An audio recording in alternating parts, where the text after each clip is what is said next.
total number of drugs. And this echoes of that. And this for the other subpopulations, especially for labor and the delivery, the number of labors very, very small, like fraction. It's about 10% of the total labor, right? So this is the reality. So that's the things we're trying to make up the gap. Can we use knowledge base, help push the knowledge into the labor? So that's our dream over there. I think that's a set of tone for our knowledge base centers. Okay. And the talk I'm going to go through is called active learning. Active learning means how to get a human being involved in building a model. For abstract classification, then I'll update a little bit about knowledge portal, a silver version, which is purely based on the machine learning AI to data integration automatically. Then I have another golden version where we do the human curator data integration. And we're going to present some data analysis and PPCA drug list, which based on the curation, and we'll tell you what we see. And finally, going to tell you, we have done a lot of data curation of opioids data, and we're going to tell you what do we learn from this data curation over there. So every time when you start with searching for papers, you start with the keyword search from PubMed, right? Just like everyone else. So we actually start the same journey as well. So if you want to find all the relevant paper in the PubMed, we actually starting from maternal, the number of keywords we curated, pediatric, a number of keywords curated, including subpopulations. Then we also include drug-related paper using match terms. Then we also exclude many animal studies in this round. We actually exclude animal study, focus on human clinical studies. And we end up with close to 3 email maternal publications, and pediatrics about 2.2. So that's what we have. But among those papers, there's a lot of noise, right? So we're trying to use machine learning AI to get rid of the noise. So that's where the annotation and machine learning get involved. And what's happening over there, though, is we went through multiple rounds of curation. Then we review the label, review the abstract, provide a new label, and do the prediction again. And we do it iteratively multiple times. Technically, we did it 3 times. There's 3 types of sampling scheme called positive sampling, where it means you wanted to pick the positive paper. The paper really belongs to the database, knowledge base. Then you also do sampling, focus on negative sampling, means pick the samples where it has negative sampling. Probability is low. There's echo. You mute?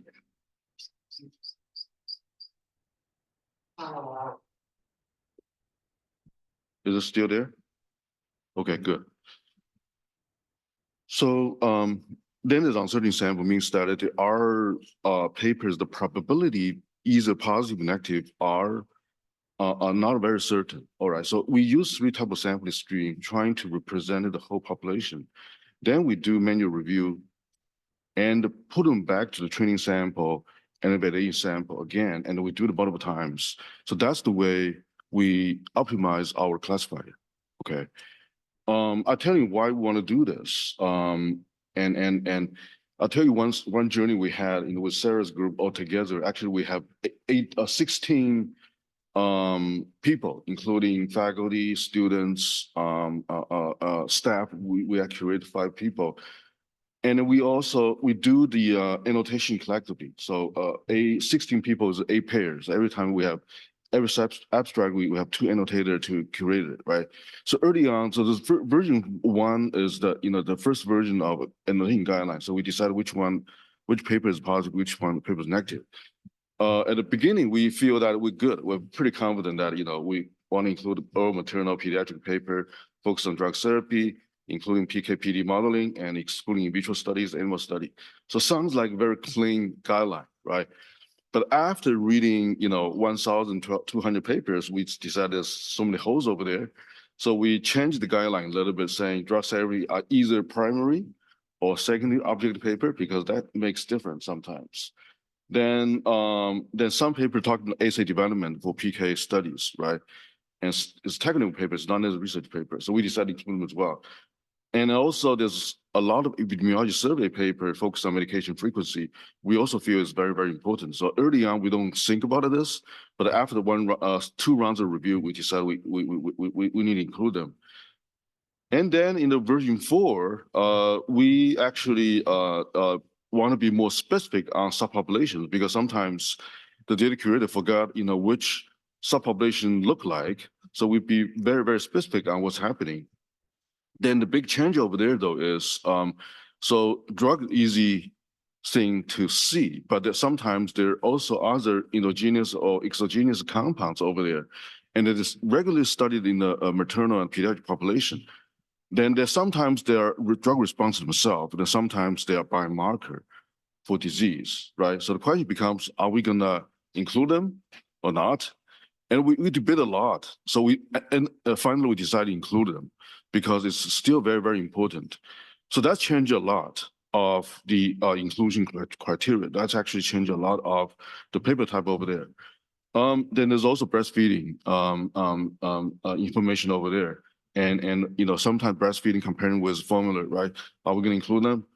We decided yes, but that's not necessary in the first version. So that's where the annotation guideline, which is human beings' perception of what's the relevancy over there, changed from early version to later version. Okay, so that's really changed the makeup component of the paper in the knowledge base. Okay. Anyway, so this is the final version. You can see the content over there is much bigger than early on we're talking about. We actually expanded the vaccine, cell therapy, serotype biomarker, so on and so forth. So it's much more inclusive than what we saw before. So we actually went through 7 versions of that data including guideline. Then finally we settled on this, and then we feel comfortable with this. And we also be very, very specific on the exclusion criteria as well. And one thing I want to mention that, we exclude mRNA, microRNA, DNA methylation, those biomarkers, because they're not necessarily drug-like at this stage. So we exclude them at this stage as biomarker. But for the other endogenous compounds or moleculars, we still have them in the annotation guideline. So that's what it is. Anyway, so that's one problem. Okay. The second problem is disagreement rate. And we went through 1, 2, 3, 4 rounds of annotation guideline trying to give annotators a paper to look at it and see whether they have the same annotation. Then we'll find out early on test round 1, we have 45, 46% of disagreement of human being into annotation. Even after 7 rounds of testing or official kind of rounds annotation, we still have 25% of disagreement. So that's reality. I think I think even with more training, we probably still have to face this. So and after we done the double annotation, we still have 25% of the disagreement after validation. Because there are even agreed annotation where there's no guarantee. Agreed annotation is still right or wrong, right? So that's another thing. Active learning really help because active learning can actively has some feedbacks on the not only for misclassification, we can also do it for mislabeling and for the disagreement. So we went through multiple validation model using large language model to find the mislabeled data. So that's what it is. So at the end of the day, we feel the mislabeled data or misclassified data can go all the way back to the point of below 5%. So that's where the active learning all is about. And this is more or less after this, double annotation, validation of mislabeled data, misclassified data, validation again. So that's the final results for 3 paper type, PK clinical trial and epidemiology study. And the final bar is some of them close to precision, close to 1%, but the precision is not still a little bit between 95% and 1%. So it's not totally there, but it's good enough for us to use the machine to build them up. So we actually went through the prediction of the whole PubMed, and then this the number of maternal pediatric publication we're getting from PubMed. There's a number of drugs over there. And talking about knowledge gap, so knowledge gap to me is so we have three type of evidence: pharmacokinetics, epidemiology, clinical trial, right? So there are for pediatric population or maternal population, we have 862 drug have all three evidence. Then for the other drugs, they only have partial evidence. So still, those are the drug classes needs more study to go with. And this is a pediatric knowledge gap. Obviously, the pediatric setting, the number of drugs with all three type of evidence is much bigger than the maternal population. Okay. So the other thing we have done in the knowledge base is the query function. Okay. So in first version we present last year, we only focused on drug, but for this year, we have both drug and a disease. Okay. So disease is integration of dictionaries from UNMS as backbone, and we also integrate several other disease dictionaries like Mondo and human disease ontology into the UNMS. This has been done manually. Then we have concept terms over there, so there's a lot of information at the backend database trying to help people to query the disease as well. And we also include other data information like drug class information, drug label information, PK data from drug bank and clinical trial data. So they are in the backend database. They are not in the front end yet, but they're in the backend database. I think this is based on a lot of feedback from NSHD last year. So we decided we need to integrate them together. All right, so this slide showing you, when you do the query right now, we have two type of query. Number one is simple query, where you pick either drug or disease itself, not both. Okay, so this is one type of query. The other query is you can do both drug and disease altogether. So that's where we differentiate them. And this is where you pick one drug, methadone, that tell you the frequency of publication of three types of disease. And if you go down, you can see the subpopulation of those methadone publication in the still version database. And this one is a query by hypertension, then a whole bunch of hypertension paper related paper showing up with subpopulation as well. Okay. So switching gear a little bit. So for golden version database right now, so we have 160 drugs in the knowledge base, 3,385 pubs, and there's 500 is about PK. Then epidemiology clinical trials about 2,800, and maternal 1,000, and pediatric 2,060. Actually, to get those 3,000 paper in the knowledge base, we actually query close to 8,000 paper to get there. So that's what's happening so far. And this is one slide showing you. So we did all the BPCA paper to creation.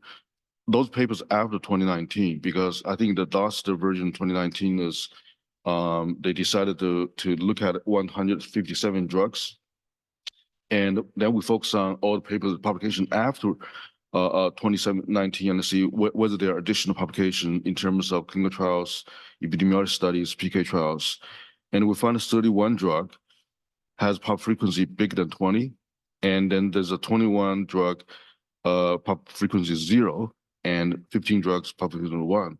So to me, I think the benefit of this knowledge base is it can tell you right away, maybe 21, 15 those drugs, we don't have to pay close attention because we don't have much in the literature. But there are top drugs that has a lot of data over there. We can focus on the first, maybe 31st drugs.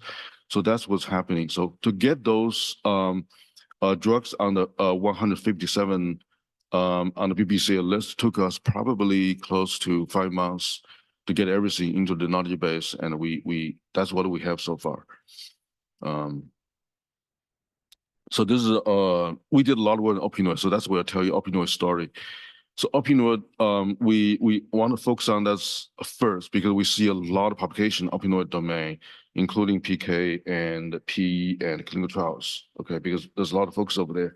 So the data is pretty rich. So this is a slide showing you for PK study how many papers for maternal and pediatric subpopulation. Then obviously there are situation where there's a lot of publication like labor delivery, pregnancy, the publication frequency is pretty high. But if we go down to lactation, then the number goes down very quickly. And if you focus on trimester 1 to 3, the paper goes down even smaller. Okay. And similarly in the pediatric, if you go to the preterm or newborn, the number of publication over there is not very big. But if you're looking at neonates and all pediatric setting, then the publication frequency is pretty high. And even among all the different opioid drugs, there are probably 18 of them. Some have a lot of publication, like morphine. There's so many of them. But if you go to a few drugs at the bottom, there's a very limited number of publication. So this tells you even with same drug class, right? So there's still a lot of drugs being done very, very extensively, but there's some of them not necessarily done very well. Okay, so this I'll tell you more in a moment. The last few slides, and then there's also PK parameter distribution. You know, there's a lot of people talk about concentration, which is good. So we need that data. It's in the database, but for the clearance is also pretty good. Openly kind of published half-life, AUC, so on and so forth. The infant dose, actually, that's something it's not necessarily very well much studied yet. So that's where it's not an under 12 paper talk about it, PK parameters. So this slide is focusing on the epidemiology studies and the clinical trials on opioid drug and maternal pediatric population. Again, very similar to the PK studies. You see a lot of pregnancy, maternal, but when you go down to labor delivery and there's not even the lactation setting here. Although there's some postmortem lactation here, there's 170, so there's quite a bit. Again, there's a newborn preterm setting. There's only 20, but there's tons of the neonates, children, so on and so forth. Again, there's a lot of opioids in general drug class has been done very, very extensively. But in terms of individual drug, though, methadone and morphine have been done really, really extensively. But there's other drugs not very much studied in the public literature yet. So one thing I want to say is, if you looking, so we did a comparison between the administrative database, the EHR database, comparing to non-administrative claim EHR data, which is often clinical trial data or data, prospectus data, collecting data direct from patients. The distribution of outcomes are quite different. But in some cases, one thing I want to mention though, in the EHR data, the breastfeeding data is not necessarily very well collected. So oftentimes, breastfeeding data is study is often done in a non-administrative EHR setting. Okay, and on the flip side, the neonates infant mortality study is done in an administrative EHR data, but not necessarily the non-administrative EHR data setting. So that's where we showed. And all right, so to find the 3 slides, which is very, very important, we feel this is a kind of a knowledge gap. So we actually looking at each one of those opioid drugs and looking at all the subpopulations and maternal and pediatric setting. The black means that is a publication, okay? The blank is there's no publication knowledge gap. So this is where we done all those data mining, data curation, and find this is PK study. You see there's a lot of study being done already, but there's still a lot of hope over there. And this is maternal and fetal in the clinical trials. Obviously, when you compare the PK study, you see much more holes over there in terms of publication. And epidemiology study, on the other hand, there's a lot of study being done for very different drug classes subpopulation. The publication is pretty good. So that's what we can tell you. I think this figure is fresh out last night. We're still trying to figure out which one's which, and I think the presentation is very big. Anyway, so that's it. I think that's what we've done so far. I think hopefully in the future we can have more, we can generate more results like this to share with the community. And I want to acknowledge OSU team and IU team together. I think this is really a journey that we need people in a clinical expertise and PK modeling expertise and informatics expertise putting together to do the without collaboration between IU to OSU. We're not getting very far. Okay, thank you so much.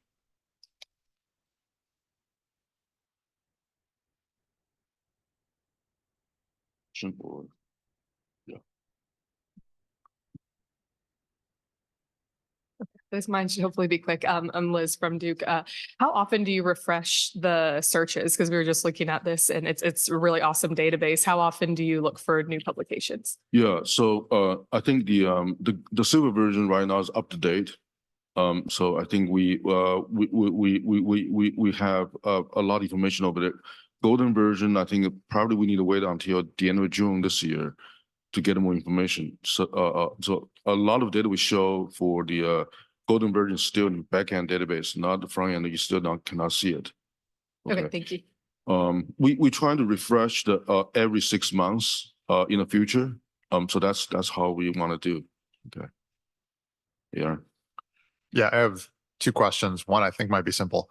In terms of your first slide where you looked at label information, is there a public listing of what drugs have like lactation or pregnancy post-marketing surveillance studies ongoing? I don't know if you mean the slides?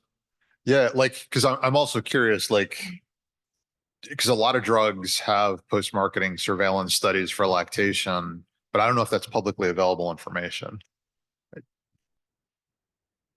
Okay, so we can pull the list of drugs. Okay, so that might be another interesting thing to add because that's sort of, so I'm thinking about prioritization. Okay. And I have a longer question on that. But if there's a post-marketing large post-marketing surveillance study going on, that sort of, should that be a priority for Cuttle, for example, or not? Right. I think that's a question to ask. And this is fantastic analysis. And one of the things that I'm sort of thinking through right now is, how do you, when you're clearly identifying knowledge gaps, right? And then when we go to a lot of the talks, I think on Monday on real world data analysis and EHR, sort of how I guess, going from knowledge gaps to these are studies that we can use to start to fill the knowledge. We thought a lot about this. We're actually doing this things in parallel in real world evidence right now. I think one thing we need to do to really kind of follow up with this study though is, all the drug labels over there, right? It's even though this is basically drug being used on both adult population and all population, but how many are really drug being used by the maternal and the pediatric population? We don't know that yet. So we need to do one study. We'll have to do right away is we need to do a frequency, medication frequency analysis using EHR data to see how many drugs being used in the clinical setting.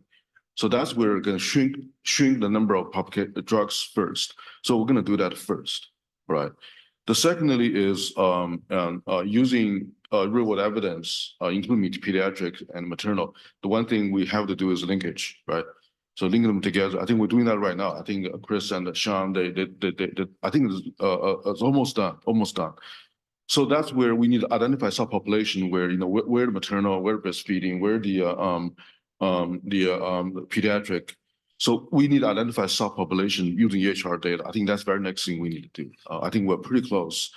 The opportunity I want to say is breastfeeding. Okay, I want to repeat multiple times, maybe later today. So breastfeeding is to me, it's really feasible because NLP, because large language model, we can pull those breastfeeding information from clinical notes very easily, honestly, and relatively easily. And then identify population where it has breastfeeding information, has linkage between mom and baby. Then you can do the drug exposure study afterwards.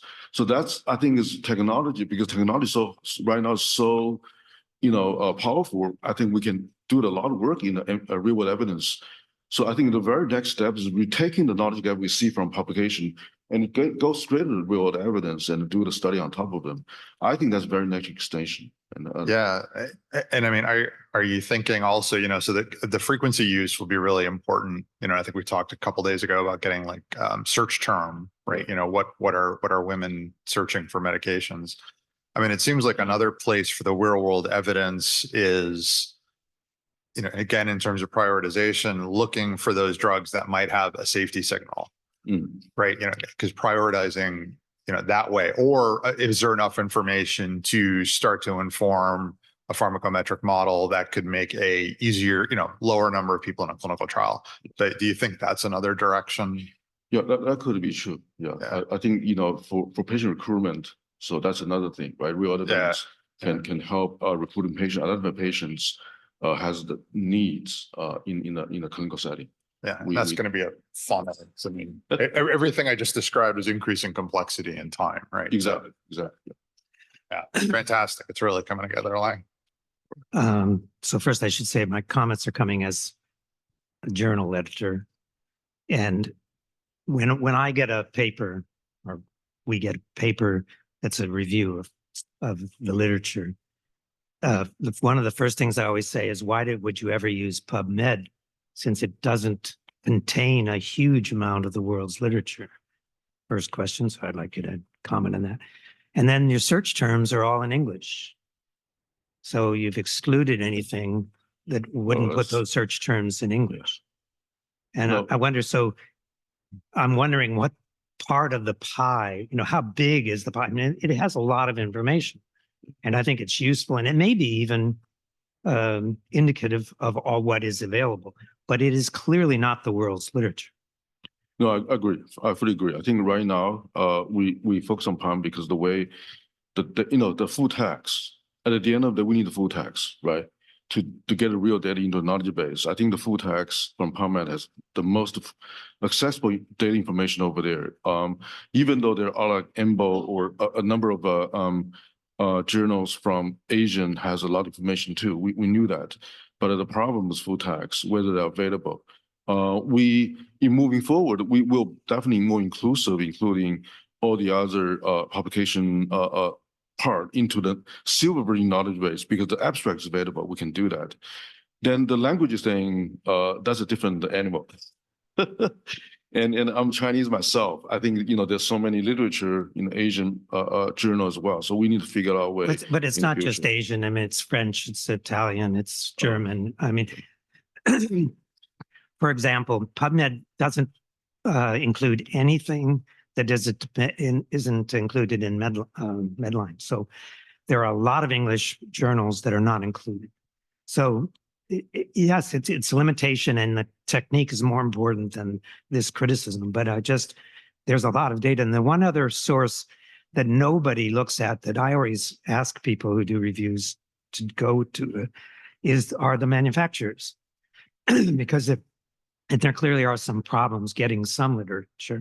But there's a lot of unpublished data in the pharmaceutical industry. I wonder if you have thought about trying to approach the industry. Okay, that's a really good question. I think we went to FDA documents. All the drugs that published, they have some documents in terms of their.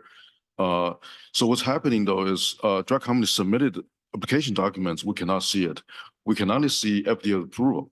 But however, when we look at FDA approval letter, that letter is so I would say, put it this way, it's a very brief summary of comments of application. We cannot see the whole story. So it's really harder to extract valuable information. We struggled, I would say, quite a few in the application. Okay, when we apply for MPRINT, we did that, and we feel that it just doesn't help us too much, so we stop over there. That's. Talking about what percentage of pediatric trials are ever published, completed trials, and it's actually upsetting. Okay. You might think about it. Okay, thank you. Lang, this is a fantastic resource, and I know it was a Herculean effort to get to where you're at right now. My my question and sort of worry is about the updating. You mentioned every 6 months you're going to redo this. Your first search came up with like 70,000 titles down to 7,000 abstracts to get to the 3,000 that you've got in here.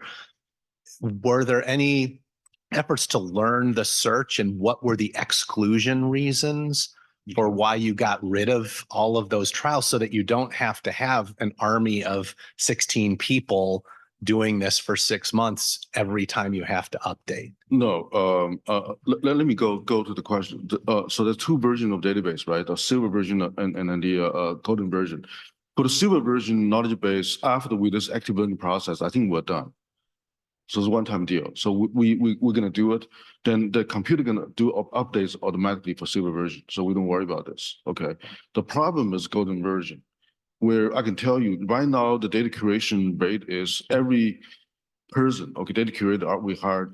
We have 5 of them, and each person can do 5 papers a day. That's the max. Otherwise, they're gonna lost. But at the very most, I think just telling you a bit more data curation. So we actually spend a lot of time to curating the data from the table. Okay, publication table. About 80% of the time is curating the data from the table. Okay, manually. So that's where time-consuming part. Okay, but there are good news along the way. So we are using like ChatGPT or Gemini 4 or 5 version right now. We test them. So the efficiency can increase because that can automatically pull the table data into the structured data automatically, and we're testing right now. And I don't have the full confidence of how many papers can do. My hope is they can do maybe 20 or 30 a day. And then that's going to increase the efficiency significantly. Otherwise, I think if everyone asks me like, how long it'll take to finish up the data curation of all those 70,000 papers, I don't have the answer.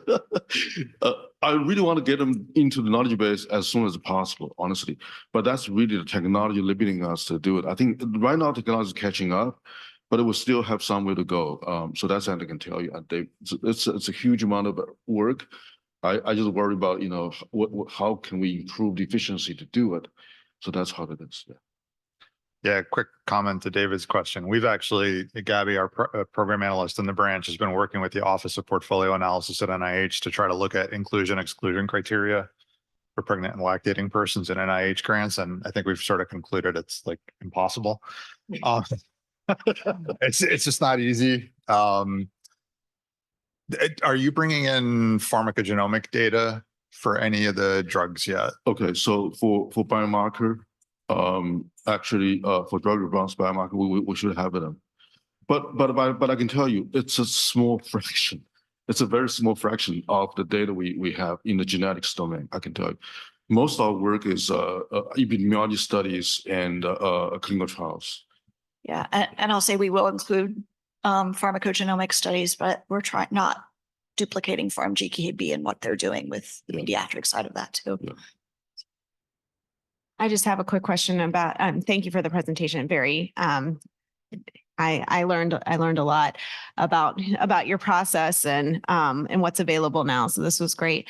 Just a quick question about the slide that's showing now. Was this a learned language model analysis as well? Or is this, I guess how much information has to be in the label to be counted? Because, there's a lot of, there can be something in nursing mothers, but it says, very little. So this data are not using language model. So every time you put on the drug label, there are different sections. Mm-hmm. The pregnant section, pediatric use section. So those are structured data. So that's how we process. So if it has a section, it's included here, but the section might say there's no data on safety and efficacy in the pediatric population. Each section there are safety data, efficacy data. Okay. So it's still mixed.